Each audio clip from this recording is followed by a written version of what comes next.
रोजाना खबर रखे सब पे नजर। लाइक कीजिए, शेयर कीजिए और सब्सक्राइब कीजिए हमारे चैनल को। नमस्कार, रोजाना खबर में आप सभी का हार्दिक स्वागत है। मैं हूं भास्कर विभूति। लगातार जिस तरीके से सत्ताधारी पार्टी में आजकल बवाल मचा हुआ है, चाहे बिल्कुल चपराना का मामला हो, चाहे मामला कोई और हो, लगातार बीजेपी का संगठन सुर्खियों में है। सवाल और जवाब के दौर चलते रहते हैं, लेकिन कहीं न कहीं जो ऊपर के अधिकारी हैं उनको नजर रखना बहुत जरूरी है। कहीं न कहीं भाजपा को इसे पलीता तो जरूर लग रहा है, कारण चाहे जो भी हो। सौम्य व्यक्तित्व के धनी माने जाते हैं। मैं भी लगातार 8 सालों से एक पार्षद से जुड़ा हुआ हूं।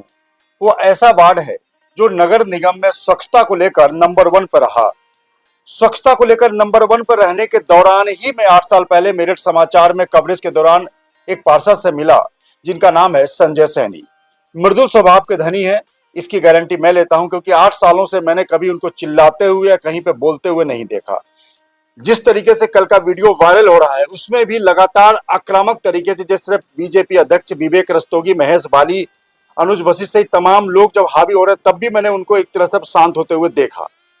मैं पक्ष उनका भी लूंगा अगर देना चाहेंगे तो। लेकिन आज मैं आ गया हूं वार्ड नंबर 50 के निगम पार्षद, बीजेपी के दूसरी बार के निगम पार्षद संजय सैनी के पास।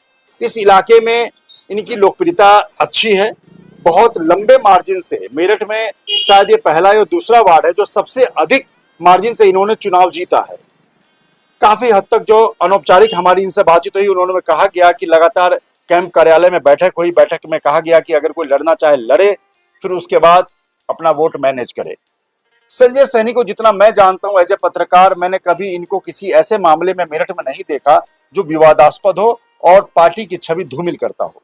लेकिन सवाल यह है कि उनको, उनके दिल पर जो गहरी चोट लगी है, उनको पार्टी से बाहर निकाला गया है। और जिस तरीके से पूरा मामला कार्यकारिणी का जो चुनाव है, मेरठ नगर निगम का वर्चस्व वाला चुनाव माना जाता है, ऐसे में पूरे मामले पर पर्दा उठाने के लिए हम सीधे आ गए हैं संजय सैनी के पास और जानने की कोशिश करते हैं A to Z, शुरू से अंत तक का मामला क्या हुआ, बीजेपी अध्यक्ष विवेक रस्तोगी के साथ इनका क्या मामला, क्या तल्खी चल रही है, मेयर हरिकांत अहलुवालिया पे क्या आरोप लगा रहे हैं और क्या वो आजकल ठेकेदारी में और तमाम चीजों में हो रहा है। हाल ही में इन्होंने सीएम ग्रिड के सरिया कटिंग का भी एक विस्फोटक वीडियो जारी किया था, जिसमें सरकारी बिजली के बिल से ठेकेदार सरिया काट रहे थे। खैर, अब सीधे रूबरू होते हैं संजय सैनी के पास। नमस्कार, कैसे आप? बढ़िया भाई साहब। लगातार रोजाना खबर लगातार आपका इंटरव्यू लेता भी रहा है। जी जी जी। बिना लाग लपेट के, बिना किसी विद्वेष के आप लगातार पार्टी के बारे में और आपकी क्षेत्र की जनता के बारे में और यहाँ के सफाई में आप नंबर 1 रहते हैं। यह वार्ड सफाई के रूप में इनको कई बार सम्मानित भी किया जा चुका है। पूरा मामला क्या है, शुरू से बताइए, क्या मामला हुआ? देखिए, हमारे नगर निगम में कार्यकारिणी का चुनाव होता है। 16 तारीख को महापौर कैंप कार्यालय पे एक बैठक हुई, जिसमें सभी महानगर अध्यक्ष, महामंत्री, सारे हमारे महानगर के और विधायक गण, सभी बड़े पदाधिकारी, जनप्रतिनिधि वहां मौजूद थे। वहां मीटिंग में यह कहा गया, सब बैठक में, कि 4 कैंडिडेट को जिताने की वोट हम पर है। 5वां कैंडिडेट कोई लड़ना चाहता है तो वो वोट मैनेज करे और बता दे। मैंने बैठक खत्म होते ही माननीय विधायक जी को भी बता दी थी ये बात कि मैं, माननीय अमित अग्रवाल जी हैं, उन्हें बता दी थी। उन्होंने मेरे से कहा कोर कमेटी की अभी बैठक होगी, मैं इसमें आपका प्रस्ताव रख दूंगा। ठीक है, अभी एक पर रोकूंगा। बीजेपी के निगम पार्षद के संख्या बल के हिसाब से ये 4 ही लोग जीत सकते थे और 5वां जो लड़ेगा वो अपनी व्यवस्था खुद करेगा। जी बिल्कुल, ऐसे ही कहा था और उस पर मैंने अमल भी करा। मैंने वोटों को अपना जैसे भी मैनेज करा। वोट मेरे हक में आ गई थी, तो मैंने सुबह महानगर अध्यक्ष जी से भी जिक्र करा था कि ऐसे ऐसे वोट मैनेज हो गई हैं और देख लीजिए, आप मेरे पास आशीर्वाद बना दीजिए। उन्होंने कहा जब वहां मौके पे पहुंचेंगे जब देखेंगे। जब तक कोई ऐसी बात नहीं थी, लेकिन अचानक ही जब मैंने पर्चा भर दिया, उसके बाद इन्होंने 5वां कैंडिडेट वहां खड़ा करा। 4 कैंडिडेट कौन कौन थे पर्चे में? 4 कैंडिडेट थे। निरंजन पार्षद निरंजन जी, सतपाल जी, अजय चंद्रा जी, मास्टर सतपाल, हाँ मास्टर सतपाल जी, हाँ जी 26, और पंकज गोयल जी थे और रेशमा सोनकर जी थी। ठीक है। जब मैंने पर्चा भर दिया, पहले तो मेरे पर्चा भरने पर ही इन्होंने कैंसिल कराने की पूरी कोशिश करी।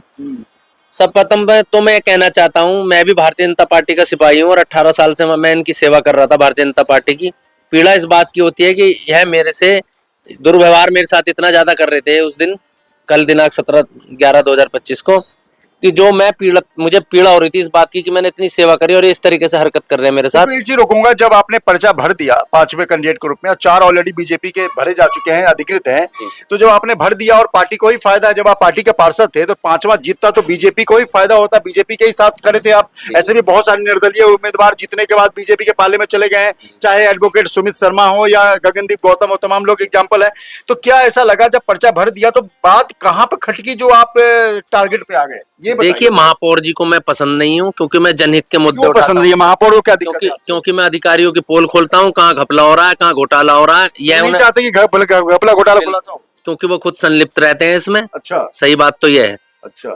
और वह चाहते नहीं कि मैं कार्यकारिणी में आऊं, क्योंकि कार्यकारिणी में ही बजट पास होता है, सब कुछ कार्यकारिणी में होता है, उसके बाद वह सदन में जाता है। कार्यकारिणी नगर निगम की कैबिनेट कहलाई जाती है, ये 12 मेंबरों की जो पास करती है सभी बजट वगैरह। तो वो मैं उन्हें पसंद नहीं है, उन्होंने ये इस तरीके की हरकतें करवाई जो मुझे बिल्कुल नागवारा गुजरी। और मैं इतना पीड़ित हूँ कि मैंने 18 साल भारतीय जनता पार्टी को दिए हैं, उसका सिला ये मिला कि महानगर अध्यक्ष जिन्हें यह करना भी नहीं चाहिए था, वह लड़ने के लिए हाथ पैर वीडियो में देख रहे हैं जिस तरह एग्रेसिव हो रहे हैं। जी जी। तो तमाम ऐसे उस समय क्या हो गया था जो इस तरीके से सब लोग आपकी तरफ टूट पड़े? देखिए, वो उन्हें जिताना चाह रहे थे अवैध रूप से, जो कि गलत था। मैं उसका वो विरोध कर, उनकी जीत ही रहे थे। वो अपने 5वें कैंडिडेट को भी जिताना चाह रहे थे। 5वें candidate doctor master Satpal Singh ही थे, वह हार चुके थे। उन्हें जिताने के वजह से वो मेरे पे हावी हो रहे थे, मैं उनका विरोध कर रहा था। तो बीजेपी गए थे। मैंने यही कहा, मैंने कहा मैं भारतीय जनता पार्टी को ही तो एक सीट दे रहा हूँ निकाल के, लेकिन वह इस बात को माने नहीं। उन्हें डमी कैंडिडेट चाहिए जो नगर निगम में उपाध्यक्ष बन जाए। हाँ, रबड़ की स्टैंप चाहिए महापौर जी को जो वहां अंगूठा लगा दे रबड़, बस इस तरीके से वह कर रहे थे मेरे साथ। मुझे हराने की पूरी कोशिश की गई, लेकिन मैं हारा नहीं, मेरी जीत की घोषणा हो गई, सब कुछ ठीक ठाक चल रहा था। पूरा कंप्लीट होने के बाद निरस्त हुआ? हाँ जी, पूरा सब घोषणा हो गई थी। बैलेट पे नंबर नहीं लिखा हुआ है? जी नहीं, घोषणा हो चुकी थी जीत की मेरी। सब जगह मीडिया वालों ने सब जगह वाइट भी ली मेरी, और सब मिठाई वगैरह खुशियों की बट गई थी, और हमने नारे भी लगाए भारतीय जनता। वाजपेयी वगैरह ये सब एंट्री कब हुई? जब जीत की खुशी में मैंने भारतीय जनता पार्टी जिंदाबाद के नारे लगाए, मिठाई वगैरह सब बट चुकी थी जब तक। उसके बाद ये प्री प्लानिंग तरीके से सब लोग यहाँ पर आ गए और इन्होंने चुनाव रद्द करा दिया। लगातार जिस तरीके से पूरा चुनाव कंप्लीट हो जाता है तो ये बार बार एक डॉक्टर लक्ष्मीकांत वाजपेयी बार बार वहां इंगित कर रहे थे, महेश बाली भी इंगित कर रहे थे कि राज्य विधान परिषद के चुनाव में बैलेट पे नंबरिंग नहीं थी। ये कमी थी या ऐसा होता है? ऐसा कुछ नहीं था, बैलेट पे नंबर ऐसा तो इन्होंने नियम ही ऐसा निकाल दिया कि जब एक महिला आके पहले अनुमोदक थी जो मेरी, वो साइन कर गई, वीडियोग्राफी में आ रही है, उसे झुटला रहे हैं, वो वीडियोग्राफी में दिख रही है साफ वो। उसके बावजूद इन्हें पर्चा कैंसिल कराने के लिए उन पे दबाव बना रहे थे। वो महिला अंदर खड़ी है, दोबारा बुला लिया, नया रूल हमारे लोगों ने वहां पर निकाल दिया कि भाई दोबारा साइन होंगे अब जो अनुमोदक और प्रस्तावक है, जबकि पहले ही हो चुके थे सामने ही साइन उनके अधिकारियों के। जबरदस्ती पर्चा कैंसिल कराने के लिए उन्होंने ये नियम अलग से निकाला। क्या लगता है आपको कि 18 साल से आप बीजेपी में हैं और बीजेपी के सिपाही के तौर पे ही आप अपना जौहर दिखाया, आपने निर्दलीय चुनाव, एक तरह से निर्दलीय चुनाव के तौर पे ही कार्यकारिणी में आपने बहुमत जुटाई और जीते। ये तो पार्टी को भी शाबाशी देनी चाहिए कि आपने ऐसी एक्ट ऑफ दिखाई, चुनाव की एक्ट ऑफ इलेक्शन दिखाया कि आप वहाँ चुनाव जीत गए। क्या लगता है कि बीजेपी में कोई भी ऐसा बड़ा नेता आपके गुडविल में नहीं था जिसको आप अपनी सारी बातें बता सके? क्योंकि आपने कहा विवेक रस्तोगी से आपकी नहीं बनती है, विवेक रस्तोगी जब से आए हैं तब से सही नहीं चल रहा है। जी बिल्कुल, वो मेरे विरोध में रहते हैं। हमारे क्यों विरोध में रहते हैं? अब पता नहीं उनकी क्या मनसा है, मुझे नहीं पता, लेकिन उन्होंने लगातार आप कई सालों से पार्षद हैं और वो भी कई बार उपाध्यक्ष रहे लगातार। अब मेयर देखिए, मेरा पुराना परिचय है उनसे, ऐसा नहीं है। जब वो महानगर अध्यक्ष हमारे करुणेश नंदन गर्ग जी थे, जब से ही मेरा पुराना परिचय है, लेकिन अब उनके व्यवहार में थोड़ा चेंज आ गया जब से महानगर अध्यक्ष बनने। तो पूर्ण रूप पूरे मामले पर वहां पे किसी पार्टी के वरिष्ठ नेताओं से आपकी किन की बात? कोई तो आपके गॉडफादर जैसे होंगे। देखिए, मैं स्वयं संघर्ष करता हूँ। तो मैंने देखा है आपका वार्ड भी नंबर 1 सफाई में रहा है, सफाई में नंबर 1 रहने के कारण ही मैं इनका इंटरव्यू आया था 8 साल पहले लेने। देखिए, वो तो वार्ड की जनता को पता है मैं कितनी मेहनत करता हूँ।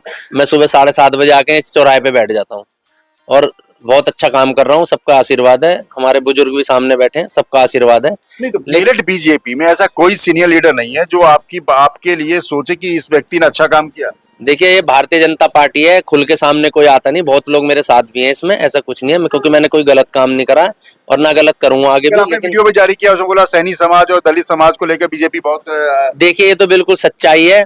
सैनी समाज हो या कोई भी अन्य पिछड़ा वर्ग हो या एससी समाज हो, ये भारतीय जनता पार्टी के लोग बहुत ज्यादा उनको पीड़ित कर रहे हैं। दलित और सैनी समाज को। हाँ जी, हमारी ही पार्टी थी, लेकिन इतना पीड़ित करने का वजह ये हो रही है कि भारतीय जनता पार्टी से ये लोग अब छोड़ छोड़ के इस पार्टी को जा रहे हैं।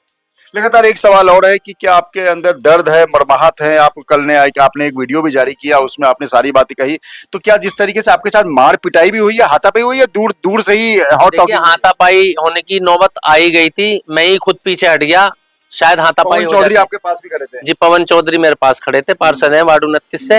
हाथापाई हो जाती, अगर बीच में वो ना होते तो शायद वो मेरे से हाथ पैर भी छोड़ देते। ये स्थिति करी है महानगर अध्यक्ष ने, जो मुझे शोभा नहीं दे रही, बिल्कुल भी उन्हें भी शोभा नहीं देती।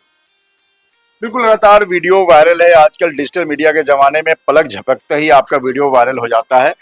अगर मतभिन्नता है, मतभेद भी है, अगर पार्टी के ये 10 सालों से निगम पार्षद हैं और ये अगर वहां पे कैंप कार्यालय में आपने साफ लहजे में कह दिया था कि मैं चुनाव लड़ूंगा और अपना जुगाड़ कर लूंगा। जी, मैंने रात ही जिस दिन बैठक खत्म हुई, विधायक जी के संज्ञान में डाल दिया था।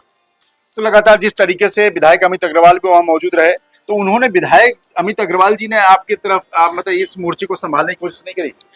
जी नहीं, पार्टी सब पार्टी के साथ हो गई, क्योंकि उन्हें लग रहा था कि मैं पार्टी से अलग हूँ, तो सब लोग एक साथ। पार्टी से अलग कैसे हुआ? जब आप बता के चुनाव लड़ रहे हैं तो अलग। मैंने उनकी नॉलेज में डाल दिया था, लेकिन उन्हें लड़ाना ही नहीं था मुझे चुनाव, मुझे ऐसा महसूस हो रहा है। तो क्या लग रहा है अब नया व्हाट टू डू नेक्स्ट? अब आगे क्या रणनीति है आपकी? देखिए, मैं अपने वार्ड की सेवा करना चाहता हूँ, अपने वार्ड की सेवा करता हूँ, यहीं की सेवा करूंगा। मेरा पार्टी से जब उन्होंने मुझे निष्कासित कर दिया तो मेरा कोई अब वो नहीं है, मैंने बहुत सेवा कर ली, अब सेवा योग्य मुझे समझते नहीं, तो क्या कर सकता हूँ। मेयर हरिकांत अहलुवालिया ने भी आपको से अभी बात नहीं करी और आप पार्षद हैं 10 सालों से, तो ऐसा कोई नहीं है पार्टी में की चीजें हैं, समझौता अचानक निकालने की नौबत कैसे आ गई? अचानक जैसे किसी को भाई बागी निर्दलीय चुनाव लड़ने वाले बीजेपी के कई नेताओं को मैं जानता हूँ मेरठ में निगम पार्षद जो अभी तक पार्टी में है। देखिए, पार्टी से निकालने से पहले तो इन लोगों को कारण बताओ नोटिस देना चाहिए था, ये नियम है भारतीय जनता पार्टी का। दूसरा, मैं इसका स्पष्टीकरण देता कि भाई इस तरीके से आपने क्या कहा, लेकिन इन्होंने बगैर सोचे समझे पार्टी से निकाल देंगे। 18 साल जो आदमी काम करा भारतीय जनता पार्टी में और पूरी सेवा देता रहा है, बढ़ चढ़कर हर समय हिस्सा लिया, चाहे लखनऊ की रैली हो, सहारनपुर की हो, चाहे लोकल की रैलियां हो, बसें 2-2 3-3 भर भर के ले जाया। मेरा इस विषय में मेरा नाम भी है कि हाँ, मैं अच्छी भीड़ कर लेता हूँ। एक अच्छा कार्यकर्ता इन्होंने खो दिया। बिल्कुल, 2 सवाल और आपसे। क्या अभी भी किसी वरिष्ठ पदाधिकारी से आपकी किसी के संपर्क या प्रदेश स्तर के या जिला स्तर के किसी नेता का फोन आया या आपने किया? देखिए, मेरी लखनऊ बात चल रही है, मैं अब शायद कल लखनऊ भी जा रहा हूँ, अपना विषय रखूंगा। वो उच्च पदाधिकारी जो भी डिसीजन लेंगे वो मेरे लिए मान्य होगा। आपने कल वीडियो में एक आरोप भी लगाया था कि ये मेयर और तमाम जो नेता विवेक महानगर अध्यक्ष तमाम लोग उगाही में संलिप्त हैं, उनको कार्यकर्ताओं से कोई मतलब नहीं। देखिए, कार्यकर्ता यहाँ पिसता है, ये लोग मजे लेते हैं। कार्यकर्ता इतनी मेहनत कर रहा है, आजकल कई कार्यकर्ता ढूंढने से भी नहीं मिल रहे। वार्ड में ही पार्षद खड़ा करता है इन कार्यकर्ताओं को और सारा दबाव कार्यकर्ता पे रहता है। कहीं कोई रैली होती है, कुछ होता, पार्षद सब में पीछे की लाइन में होता है, ना तो उनको पूछा जाता है कि कौन आया कौन नहीं। नए नए लोग आके स्टेज पे खड़े जाते हैं, पार्षद की कहीं कोई वैल्यू नहीं है। बिल्कुल, देवतुल्य कार्यकर्ता वाली बीजेपी में लगातार मेरठ में ऐसे सुर्खियां सामने आ रहे हैं, चाहे बिल्कुल चपराना का मामला हो या संजय सैनी का। कहीं न कहीं पार्टी की छवि जरूर धूमिल हो रही है। ये सत्ता की हनक कहें या लगातार मेयर पर लग रहे भ्रष्टाचार के आरोप कहें, कहीं न कहीं पार्टी को असहज जरूर कर रहे हैं। समय रहते अगर वरिष्ठ नेताओं ने इसको नहीं संभाला तो आने वाले चुनाव में इसका खामियाजा जरूर भुगतना पड़ सकता है। भास्कर विभूति, रोजाना खबर रखे सब पे नजर। लाइक कीजिए, शेयर कीजिए और सब्सक्राइब कीजिए हमारे चैनल पे।